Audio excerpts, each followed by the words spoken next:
Analisa farmasi kuantitatif, titrasi kompleksometri. Kalam Pukti terdiri dari Aisyah Putri Hasana, Hima Amalia Ashfa, Nadia Sayahira, Olivia Anissa, Dry Mega Augustina dan Wendy Rifanzia. Kompleksometri adalah jenis titrasi di mana titran dan titrat saling mengkompleks, jadi membentuk hasil berupa senyawa kompleks. Reaksi kompleks yang terbentuk dianggap sebagai reaksi asam basa legis dengan ligan yang bertindak sebagai basa, dengan menyumbangkan sepasang elektronnya kepada kation yang merupakan asamnya. Titrasi harus dilakukan pada pH di atas minimum dan harus dengan campuran penahan agar pH tidak turun selama titrasi berlangsung. Prinsip dasar titrasi adalah terjadinya reaksi pembentukan ion-ion kompleks antara bahan yang akan dianalisis dengan titran.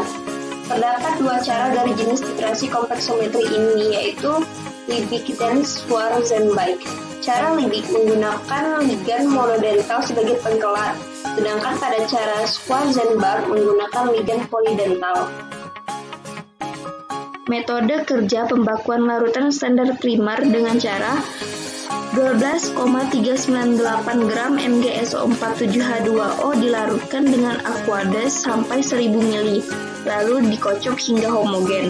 Untuk pembuatan indikator, mureksid dalam NaCl kering dicampur dengan perbandingan 1:100. Pembuatan larutan indikator mureksid dengan cara 70 gram NH4Cl dilarutkan dalam 300 ml NH4OH 25%, lalu diencerkan dengan aqueous sampai 700 ml. Kemudian, diukur pH dengan menambahkan NH4OH 25% hingga pH yang diinginkan didapatkan. Lalu diencerkan dengan aqueous sampai 1 liter. Pembuatan larutan dapar salmiak dengan cara 10 ml larutan MgSO4 7H2O diatur pH-nya hingga 9-10, lalu ditambahkan 2 ml larutan dapar salmiak yang kemudian ditambahkan 50 mg indikator EBT. Dititrasi dengan larutan Na2-eta 0,05 m, lalu diamati perubahan warna menjadi biru.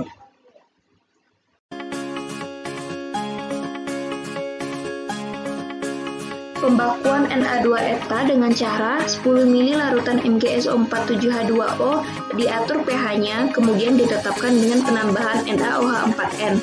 Lalu ditambahkan 50 mg indikator mureksid, kemudian dititrasi dengan larutan Na2-eta 0,05 m, lalu diamati perubahan warna menjadi biru. Penetapan kadar kalsium laktat dilakukan dengan titrasi langsung.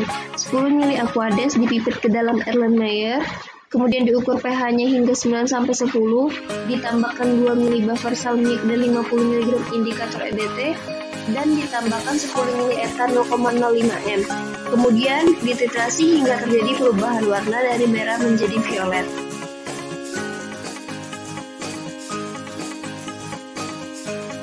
Merkuri klorida dengan cara 10 ml aqueous dipipet ke dalam Erlenmeyer, lalu diukur pH-nya hingga 9-10, lalu ditambahkan 2 ml buffer salmiak dan 50 mg indikator EBT, dan ditambahkan 10 ml eta 0,05 m.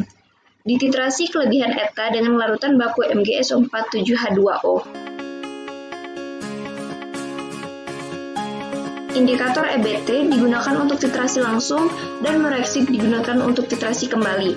Saat titrasi indikator EBT dengan larutan baku Na2-eta terjadi persaingan antara kompleks logam indikator dengan eta, di mana pada akhirnya indikator terlepas dalam keadaan bebasnya kembali dan terbentuk kompleks eta dengan logam warna biru yang nampak pada titik akhir titrasi. Begitu juga yang terjadi pada indikator mureksid. Namun titik akhir titrasinya ditandai dengan perubahan warna merah menjadi violet.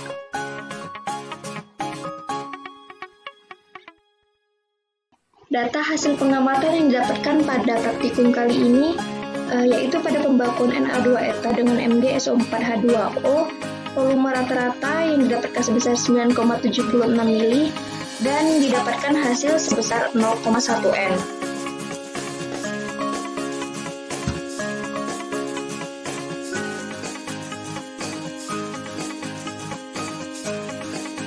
Penetapan kadar kalsium laktat dilakukan sebanyak 3 kali dengan volume Na2-eta yang berbeda-beda.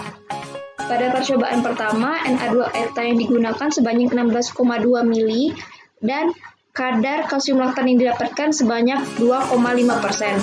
Pada percobaan kedua, Na2-eta yang digunakan sebanyak 16,8 mili dan kadar kalsium laktat yang didapatkan sebesar 2,59%. Dan terakhir, pada percobaan yang ketiga, Na2-eta yang digunakan sebanyak 17,1 mili dengan kadar yang didapatkan sebesar 2,63%. Kadar rata-rata yang didapatkan dari 3 percobaan tersebut sebesar 2,57%.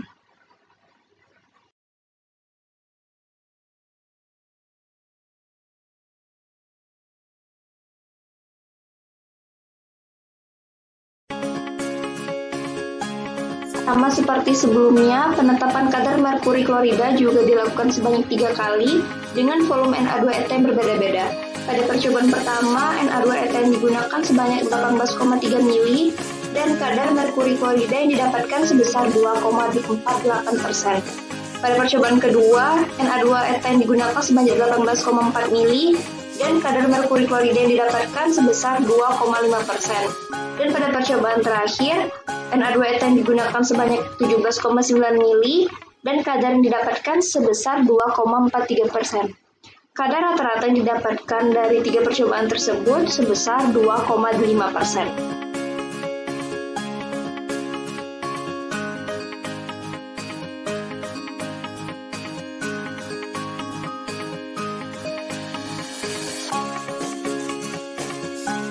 Berikut adalah relasi yang terjadi pada titrasi kompleksometri kali ini.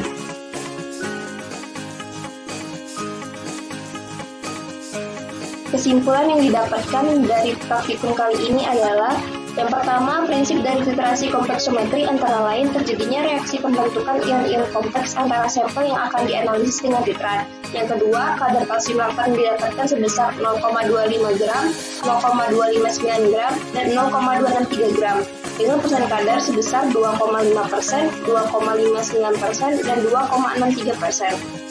Yang ketiga, kadar merkuri klorida yang didapatkan sebesar 0,28 gram, 0,25 gram, dan 0,243 gram dengan persen kadar sebesar 2,48%, 2,5%, dan 2,43%. Yang keempat, indikator yang digunakan berupa EBT dan Molecular untuk mengetahui tercapainya titik akhir titrasi dengan mengamati perubahan warna yang terjadi.